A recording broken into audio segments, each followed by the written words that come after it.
धना भगत की धुन लगी, बीज दिया जिंदा ने, सूखा खेत हरा हुआ काकर बोई जाने। अपने आत्मा परमात्मा से जो अनहोनी होती है और हुई है, अब भी हो रही है, ये उन्हीं को होती है जो सत भक्ति करते हैं, परम संत की शरण में रहते हैं और सच्ची लगन से साधना करते हैं। और पूर्ण परमात्मा कबीर देव ही सबकी जैसी कोई भक्ति साधना कर रहा है उसकी लाज वही रखता है। गीता जी अध्याय नंबर 15 के श्लोक नंबर 16-17 में बताया है कि क्षर पुरुष और अक्षर पुरुष ये दो प्रकार के प्रभु हैं, ये नाशवान हैं दोनों के दोनों, और इनके अक्षेत्र में, इनके राज लोक में जितने भी प्राणी हैं वो भी नाशवान हैं, जीव आत्मा सबकी अमर है। फिर 17वें श्लोक में बताया है 15वें अध्याय के गीता जी में कि उत्तम पुरुष तु अन्य परमात्मा इति उदाहरते, यह लोक तरम आविश्य विभर्ति अवय ईश्वर है। वो श्रेष्ठ परमात्मा वास्तव में भगवान जो है वो तो इन दोनों से और है, सरपुरुष और अक्षर पुरुष है, और वही तीनों लोकों में प्रवेश करके सबका धारण पोषण करता है, यानी उसी से सब कुछ होता है, वही सब कुछ है। जैसे पौधे को, पेड़ को जड़ से, मूल से आहार प्राप्त होता है, उसमें जो भी फिर आगे विकास हो रहा है वो आहार से ही हो रहा है, भाई इतना ही समझना काफी है बुद्धिमान के लिए। तो कबीर परमेश्वर से ही सबको पावर शक्ति जैसी कोई साधना किसी प्रकार की कर रहा है, उस परमेश्वर से ही उसका वो शक्ति मिल रही है और वो उसी प्रकार की प्रोग्रेस उसकी हो रही है। तो धन्ना भक्त ये किसान था, जाट जाति में था, राजस्थान के अंदर। ये बहुत ही श्रद्धालु भक्त था, परमात्मा में इतनी आस्था थी, दया, बहुत दया थी, धार्मिकता उनके अंदर बहुत ज़्यादा थी।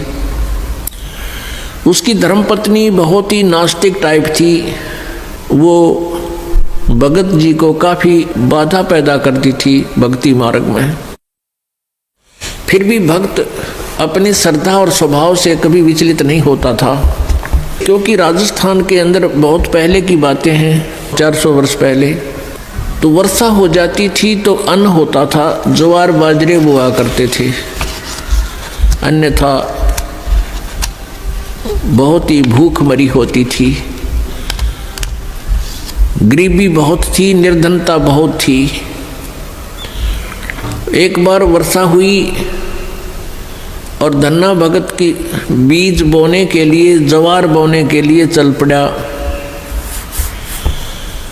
रास्ते में 4 संत भगत आगे, और भगत को देख करके भगत प्रणाम करते हैं, गदगद होते हैं, बैल खड़े कर लिए, वो जो ऊंट था वो खड़ा कर लिया और हाथ जोड़ कर प्रणाम किया, नमस्कार हो संतों को, राम राम कही और कुशल मंगल पूछा भगत ने। तो उन भक्तों ने बताया कि कुशल काहे की है भगत, 4 दिन हो गए रोटी नहीं खा ली, 3-4 दिन हो गए कोई अन्न नहीं मिला, हम ऐसे तीर्थ यात्रा पर जा रहे हैं। अब धन्ना भगत जी ने सोचा 4 दिन हो गए रोटी नहीं खाई, ये मरेंगे, निढाल हो रहे हैं बिल्कुल। कहा ले ये ज्वार खा लो। ज्वार थी, बीज बोन गया था, वह ज्वार रखती, भूखे मरे थे, मार गए गले, फटाफट खा गए सारी ने। अब भगत ने सोचा ज्वार तो खा ली भगतों ने, और बीज ना बोया तो पड़ोसी लोग जाके घर में बताएंगे, पड़ोसी किसान, कि आपके खेत में बीज क्यों नहीं बीजा तुमने, और फिर मेरी पत्नी है वो मेरा सिर खावेगी, लड़ाई करेगी। उसने कंकर उठा ली, कहीं से ही कंकर इकट्ठी कर ली खेतों से, और वो डाल ली थैले में, और जैसे और किसान बीज बीजे थे ऐसे डाला सारे के और उसके ऊपर का हल चला के आ गया। अब कुछ दिनों के बाद क्या हुआ कि अन्य पड़ोसियों के तो ज्वार उगगी और भगत जी के खेत में ये मतीरे तुम्बे, ये मतीरे से मोटे मोटे हुआ कर ये तुम्बे उग गए, जो सीताफल जितने बड़े बड़े हुआ कर तुम्बे। अब एक पड़ोसन ने जाके उसकी पत्नी से कहा, धन्ना भगत की पत्नी से, उससे पूछा कि तुमने ज्वार नहीं बीजी थी क्या? धन्ना भगत की पत्नी ने कहा, क्या मतलब? कि आपके खेत में तो वो तुम्बे मतीरे अपने आप उग गए हैं, वो तो आप उग गया कर, वहाँ बोने नहीं पड़ते राजस्थान के क्षेत्र में।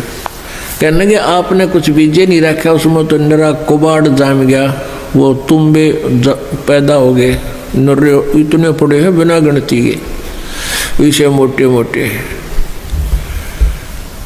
अब उसने सोचा कि भगत मार गया डंडी दिखे।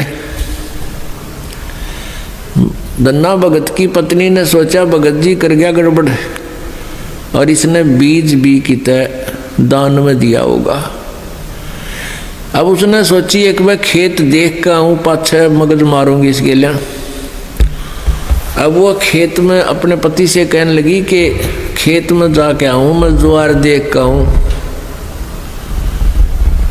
भगत जी बोले है को नहीं। भगत जी को तो पता था वहाँ क्या मिलेगा, अपना चुप बैठा।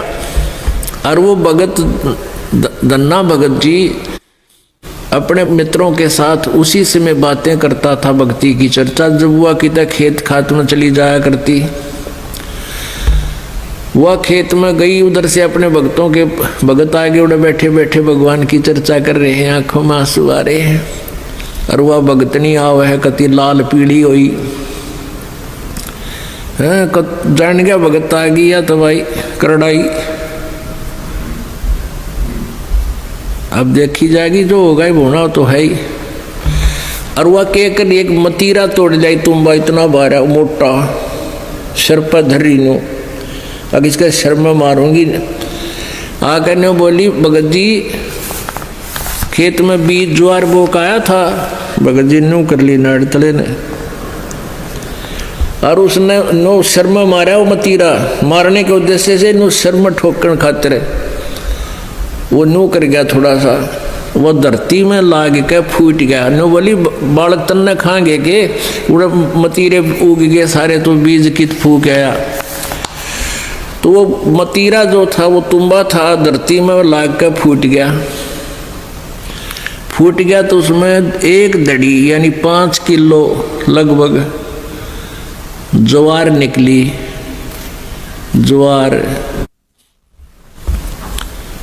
अब एक बार तो अब भगत जी की तरफ देखा, नौकरें पड़ा था, एक तरफ देखा ज्वार का ना, अक्तुम्बे में तो ज्वार निकल आई। और वो न्यू बार बार देखा है, भगत जी ने भी देखा कि मैं शांत होगी के चक्कर है, उन्हें देखा तो तुम्बे में तो ज्वार निकल रही है। तो भगत ने 100 शुक्र मनाए, परमात्मा करड़ाई टाल दी, या ज्वार ने रोए थी या दरी ज्वार आपने दे दी। इतने में फिर अब उसके मन में न्यू आई कि कदे और भी तुम जहाँ ज्वार पाओगी। फिर तो ले कर चद्दर और ले कर मोगरा डंडा बाज ली, वहाँ बिछा ली चद्दर और मतीरा धरा, डंडा मारा, न उठा के फेंक दे, परल दे ही ज्वार निकला। ढेर लग गया उस ज्वार का। और ओरा कहतवाई इतनी खड़ी थी सुक्की, और वर्षा हुई नहीं, उनकी खत्म होगी गांव वालों की। और भगत के उस खेत में तुम्बा में तो ज्वार निकला, दुनिया देखना हुए। युवा भगतनी एक गठड़ी और ठा के चाल पड़े।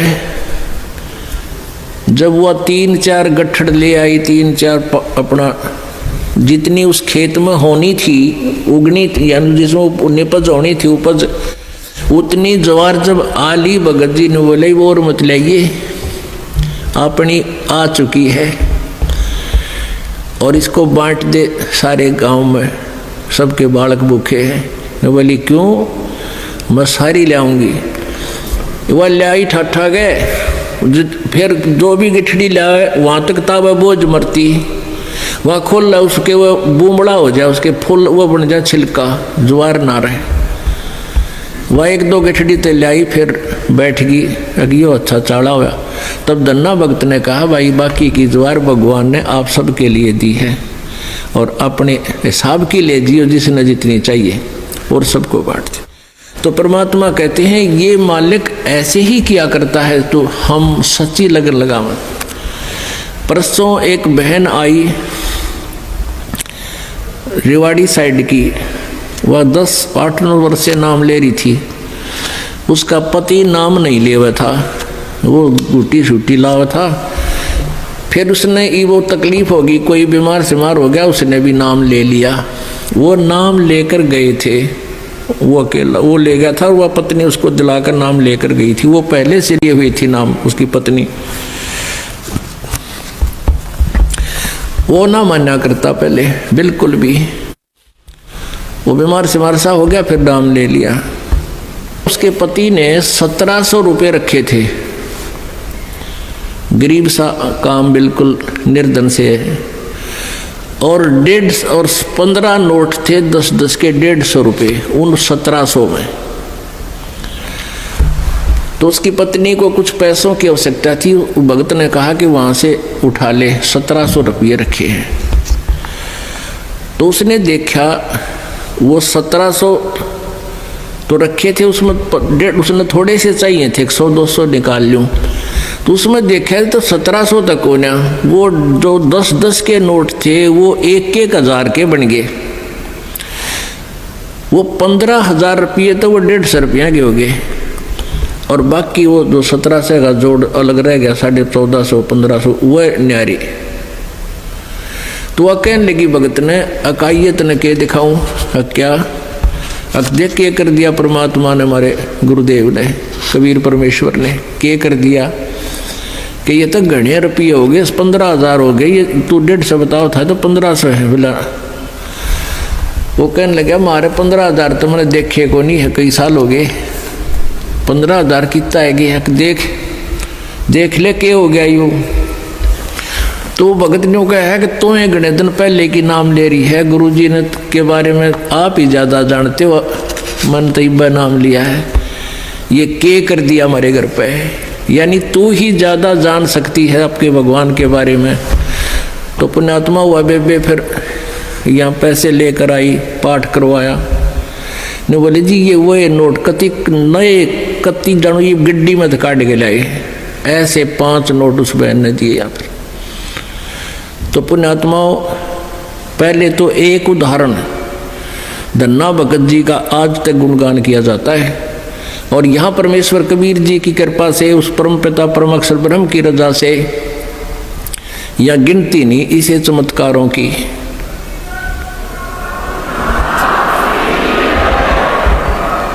सत साहिब।